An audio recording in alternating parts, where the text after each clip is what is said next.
గత వైసీపీ ప్రభుత్వంలో జిల్లాల పునర్వ్యవస్థీకరణలో భాగంగా ప్రతి రెవెన్యూ డివిజన్‌ని కూడా జిల్లా కేంద్రం చేశారు. అయితే పశ్చిమ గోదావరి జిల్లాకి వచ్చేసరికి నర్సాపురం రెవెన్యూ డివిజన్‌గా ఉన్నప్పటికీ జిల్లా కేంద్రం అనేది భీమవరం తరలిపోయింది.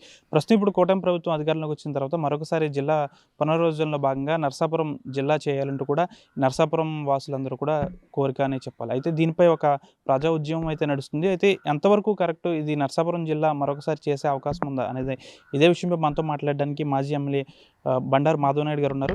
సార్ మీరు 2 రోజుల క్రితమే మీ ఎమ్మెల్యే గారికి వినతిపత్రం కూడా ఇచ్చారు. నరసాపురం జిల్లా కేంద్రం చేయాలని. దీనికి సంబంధించి మీ అధినేతను ఎవరైనా కలిసారా? దీనికి సంబంధించి ఏం చెప్పారు? ఏదైతే గత ప్రభుత్వంలో జరిగినటువంటి అవకతవకలు, ఈ యొక్క జిల్లా కేంద్రాలు ఏర్పాటు చేయడంలో జరిగినటువంటి అవకతవకలు, అవి పర్సనల్ ఇంట్రెస్ట్‌ల మీద చేయడం జరిగింది. అందులో భాగంగా ఏదైతే జరిగినటువంటి తప్పుల్ని, గత ప్రభుత్వం చేసినటువంటి తప్పుల్ని సరిచేయమని చెప్పేసి ఇప్పుడు నూతనంగా వచ్చినటువంటి ఒక కూటమి ప్రభుత్వాన్ని కోరటం కోసం, ఒక రిప్రజెంటేషన్ ఇవ్వటం కోసం. ఎందుకంటే ఇప్పటికే కూటమి ప్రభుత్వం ఏర్పాటు చేసింది.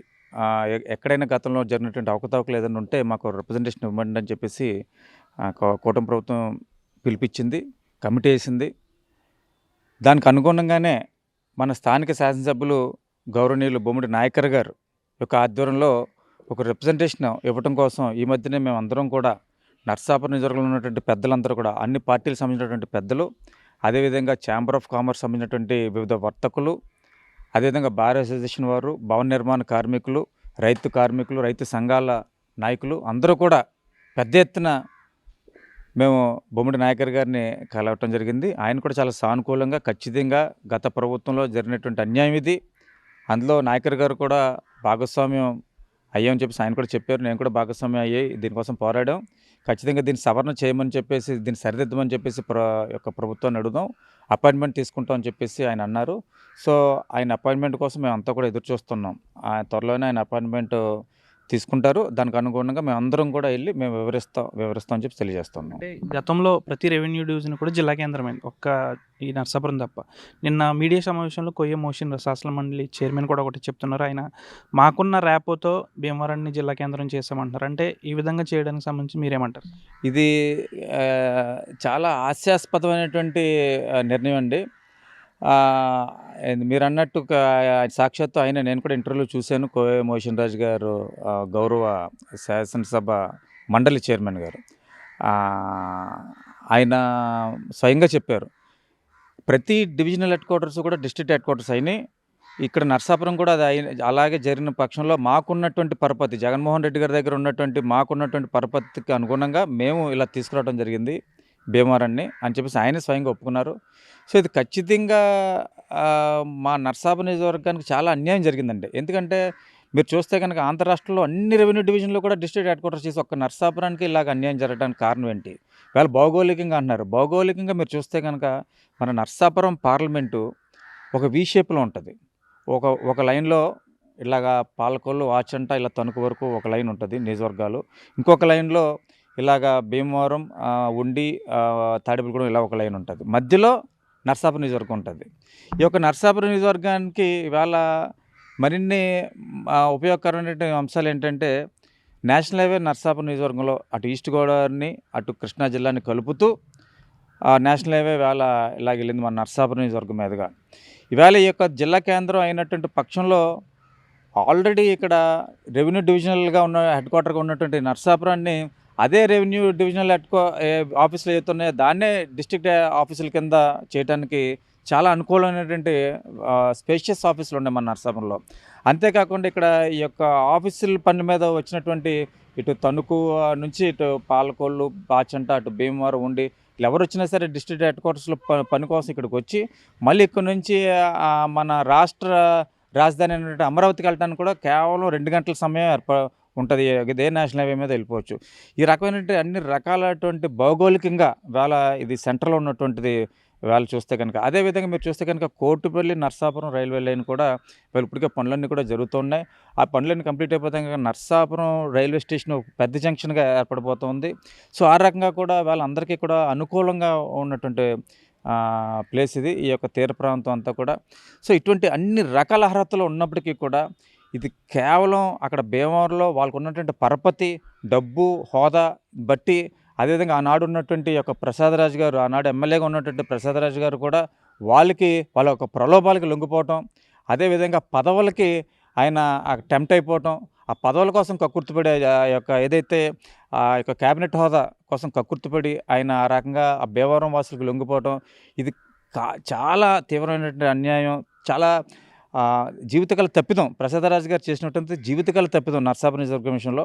ఇటువంటి అన్నీ కూడా చేశారు. ఆ విషయాన్ని సాక్షాత్తు గత ఎన్నికల సమయంలో ఏదైతే మన అప్పటి ముఖ్యమంత్రిగా ఉన్నటువంటి జగన్మోహన్ రెడ్డి గారు ఏదైతే భీమవరం వచ్చారో ఆ సందర్భంలో ఆయన కూడా స్వయంగా చెప్పారు. భీమవరం వాళ్ళకి, నర్సాపురం వాళ్ళకి ఏదైతే పెట్టినటువంటి బేరాలకి అనుగుణంగా ఎవరికి జిల్లా కేంద్రం కావాలి, మిగతా వాళ్ళకి క్యాబినెట్ హోదా ఇస్తాం అని చెప్పేసి అంటే, భీమవరం ఎమ్మెల్యే గారు నాకు జిల్లా కేంద్రం ఇస్తే సరిపోద్దంటే నర్సాపురానికి ఏమో క్యాబినెట్ హోదా ఇచ్చారు. ఈ రకంగా హాస్యాస్పదంగా జరిగింది కాబట్టి ఇది చాలా మూర్ఖత్వంగా జరిగింది కాబట్టి ఖచ్చితంగా ఇది సవరణ చేయాలని చెప్పేసి మేము అందరం కూడా విజ్ఞప్తి చేస్తున్నాం. దానికి అనుగుణంగా వేళ నూతనంగా ఈ యొక్క కూటమి ప్రభుత్వం వచ్చింది. మన ముఖ్యమంత్రి చంద్రబాబు నాయుడు గారు కూడా, ఎందుకంటే ఆయన కూడా ఫేస్ చేశారు, కుప్పం విషయంలో ఫేస్ చేశారు. అదేవిధంగా స్వయంగా మన బాలకృష్ణ గారు కూడా ఫేస్ చేయడం జరిగింది హిందూపూర్లో. గత ప్రభుత్వంలో ఫేస్ చేశారు. అదేవిధంగా ఏదైతే హిందూపూర్లో జరిగినటువంటి అన్యాయం, కుప్పంలో కూడా ఇటువంటి విభజనలో జరిగినటువంటి అన్యాయం మన నర్సాపురం కూడా జరిగింది కాబట్టి ఏదైతే ఇప్పటికే సవరణ చేయడానికి ప్రభుత్వం కూడా నిర్ణయం తీసుకుంది. బాలకృష్ణ చంద్రబాబు నాయుడికి ఒక వినతి పత్రాన్ని కూడా ఇచ్చారు. మీరు కూడా ఇచ్చే ఆలోచనలు ఉన్నారు? ఖచ్చితంగానండి. ఇప్పుడు అందుగురించే మేము మా శాసనసభ్యులు ఏదైతే మా కూటమిలో ఎన్నికైనటువంటి మా నర్సాపురం నియోజకవర్గ శాసనసభ్యులు బొమ్మడి నాయకర్ గారి యొక్క ఆధ్వర్యంలో మేమందరం కూడా రిప్రజెంటేషన్ గౌరవ ముఖ్యమంత్రి గారికి, అదేవిధంగా ఆ కమిటీ ఏదైతే ఉందో ఇప్పటికే ప్రభుత్వం నియమించిన కమిటీ, ఆ యొక్క కమిటీకి కూడా మేము త్వరలోనే రిప్రజెంటేషన్ ఇస్తాం. ఏదైతే గడువు ఉంది ఆ గడువు సమయం లోపలనే మేము రిప్రజెంటేషన్ ఇస్తామని చెప్పి తెలియజేస్తున్నాం. జిల్లా కేంద్రం మరొకసారి ఇక్కడికి రావాలంటే మీరు పెద్ద ఎత్తున ఉద్యమం కూడా చేస్తున్నారు. 2 రోజుల క్రితం మీరు స్వచ్ఛందంగా పెట్టిన కార్యక్రమానికి పెద్ద ఎత్తున కూడా ఇక్కడ ప్రజలందరూ కూడా తరలి వచ్చారు వినతి పత్రం ఇవ్వడానికి. అంటే ఇక్కడ ఉన్న ప్రజలందరికీ కూడా ఇంకా జిల్లా కేంద్రం కావాలని ఒక సంకల్పం అయితే ఉంది. వారందరికీ మీరు ఇచ్చే సూచన? అది ప్రజలందరి యొక్క గుండె చెప్పుడండి. ఇది ఎందుకంటే అన్ని చోట్ల జరిగినప్పుడు మాకు కూడా ఇక్కడ ఇది జిల్లా హెడ్ క్వార్టర్స్ అవుతుందని అందరం ఆశించాం. అస్సలు కళలో కూడా ఊహించలేదు ఇది ఇలాగ భీమవరం పట్టుకెళ్ళిపోతారని చెప్పి కళలో కూడా ఊహించలేదు. అటువంటిది చివరి నిమిషంలో అప్పటి ఉన్నటువంటి ఈ యొక్క ప్రసాదరాజు యొక్క దుర్మార్గమైనటువంటి ఆలోచన, కుట్రపూరితమైన ఆలోచన వల్లే ఇది జరిగింది. అది ఇప్పటికీ అందరికీ షాక్. నర్సాపురం నియోజకవర్గ ప్రజలందరికీ కూడా ఈ జిల్లా కేంద్రం భీమవరం తరలించిపోవడం అనేది ఒక షాక్ గురైపోయి ఉన్నారు. సో ఇప్పుడు ఈ నూతన ప్రభుత్వం, కూటమి ప్రభుత్వంలో మనకు ఖచ్చితంగా న్యాయం జరుగుతుందని చెప్పేసి ప్రజలందరూ కూడా చూస్తూ ఉన్నారు. దానికి అనుగుణంగానే ఏదైతే మొన్న మేము గౌరవ శాసనసభ్యులు బొమ్మడి నాయకర్ గారికి రిప్రజెంటేషన్ ఇవ్వడం కోసం ఏదైతే మేము వెళ్తున్నామో దానికి ప్రజలు, అన్ని రకాల వర్గాల ప్రజలు కూడా, అటు రైతు నాయకులు వచ్చారు, అదేవిధంగా బార్ అసోసియేషన్ కమిటీ వారు వచ్చారు, అదేవిధంగా వర్తక సంఘాలు వచ్చినాయి, భవన నిర్మాణ కార్మిక సంఘాలు వచ్చినాయి. అందరూ కూడా స్వచ్ఛందంగా అంతమంది రావడానికి కారణం ఏంటంటే ప్రజలందరిలోనూ ఒక గుండె చప్పుడు, ఈ యొక్క జిల్లా కేంద్రం ఖచ్చితంగా మాకు న్యాయం జరుగుద్ది, మా నర్సాపురం నియోజకవర్గానికి గత ప్రభుత్వంలో జరిగినటువంటి అన్యాయం ఖచ్చితంగా ఈ యొక్క కూటమి ప్రభుత్వం సరిదిద్దుతుందని చెప్పేసి మేము అంతా కూడా ఎదురు చూస్తున్నాం. గత వైసీపీ ప్రభుత్వంలో కొంతమంది నాయకులు చేసిన పనులకు మాత్రమే భీమవరం జిల్లా కేంద్రం తరలిపోయింది. అంతేకాకుండా ఇప్పుడు కూటమి ప్రభుత్వం అధికారంలోకి వచ్చిన తర్వాత మరొకసారి జిల్లా కేంద్రం నర్సాపురం చేయాలంటూ పెద్ద ఎత్తున అయితే ఉద్యమం చేస్తున్నాం. ఇక్కడ ప్రజలందరి చిరకాల కోరిక, చిరకాల స్వప్నం నర్సాపురం జిల్లా కేంద్రం కావాలని. దీనిపై కూడా చంద్రబాబు నాయుడు కూడా మేమందరం కలవనున్నామంటూ మాధవ్ నాయుడు చెప్తున్నారు. ఏ విధంగానైనా నర్సాపురం జిల్లా కేంద్రాన్ని సాధిస్తామంటూ కూడా మాధవ్ నాయుడు అయితే చెప్తున్న పరిస్థితి. వీడియో శేఖర్తో మనోజ్, RTV పశ్చిమ గోదావరి జిల్లా నర్సాపురం నుంచి. తెలుగులో న్యూస్ కి ఫాస్టెస్ట్ యాప్ ఇప్పుడు టోటల్లీ న్యూ అవతార్లో. జస్ట్ 5 seconds లో కంప్లీట్ న్యూస్, సోషల్ మీడియాలో ట్రెండ్స్ కి one stop solution, live TV app, voice search option తో ఇప్పుడే డౌన్లోడ్ చేయండి లేదా అప్డేట్ అయిపోండి. యాప్ లింక్ డిస్క్రిప్షన్ లో ఉంది.